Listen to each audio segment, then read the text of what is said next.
So the very last of the Modelbex Etat Pacifics have been delivered now. They've done 8 versions over the last couple of years, and that's basically the end of the project, I believe. They may surprise me and do some more, but I think that's probably it.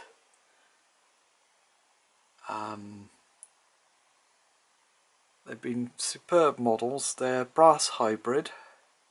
So you've got a die-cast chassis which gives them weight and also helps them reduce the overall cost of the locos. And they've got a brass body, so that's photo etched sheet brass, moulded and rolled where necessary, and then all of these fittings are brass castings.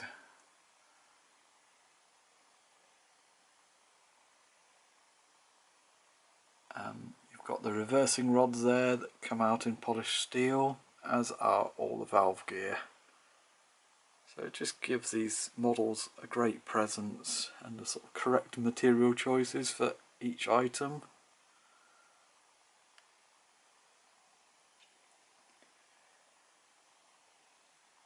They've got an incredible level of detail. They must have been incredibly difficult to assemble and paint to this standard. So the brass construction allows them to produce some quite significantly different models. This one has the Nord tender, and it's the unique locomotive run by the Nord. However, there are actually 404 of these locos built, so they were very, very common. What has really surprised me is that the Etat Pacific is one of those overlooked machines. Before the Modelbex loco, the only other option was the rather excellent DGH kit, but it's a kit, that's a whole different proposition. And when you sort of compare it to, say, a London North Eastern Railway A3, 78 built, 35 A4s built, and these were used by 3 regions in France, 404 built. It's very surprising. So Modelbex have spotted and filled a massive gap in the record. And they've been able to do all the small changes. This one has got a much larger coal tender than the next one. This one at the front is a 231D series. And the next one is a 231H series. And these little production series just differentiated the equipment that locomotives were fitted with. So this one only has one sun dome and the safety valves in a little conical bonnet there.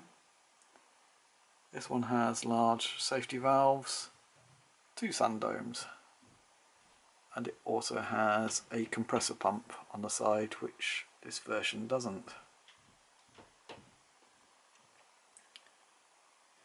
Lots and lots of detail differences. This particular locomotive has got the split spoke wheels, but just on the front axle.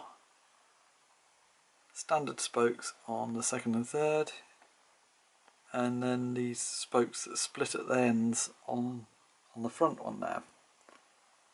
This particular loco has got 3 standard spoked wheels, and they have done a version where all 3 were the split spokes.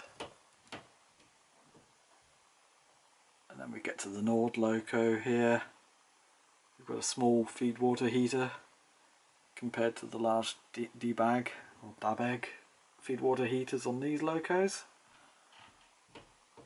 Single dome again, single sun dome, but again a different safety valve setup, completely different cab setup, and then of course the tender here.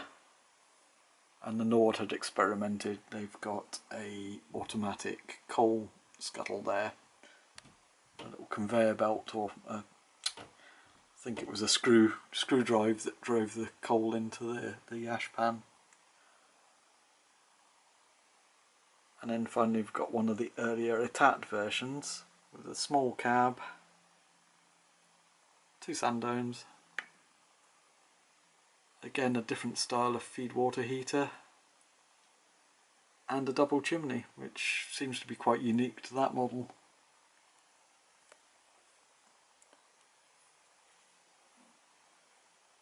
And we've had the Parioline versions, they've been and gone. There was another Etat one that's gone.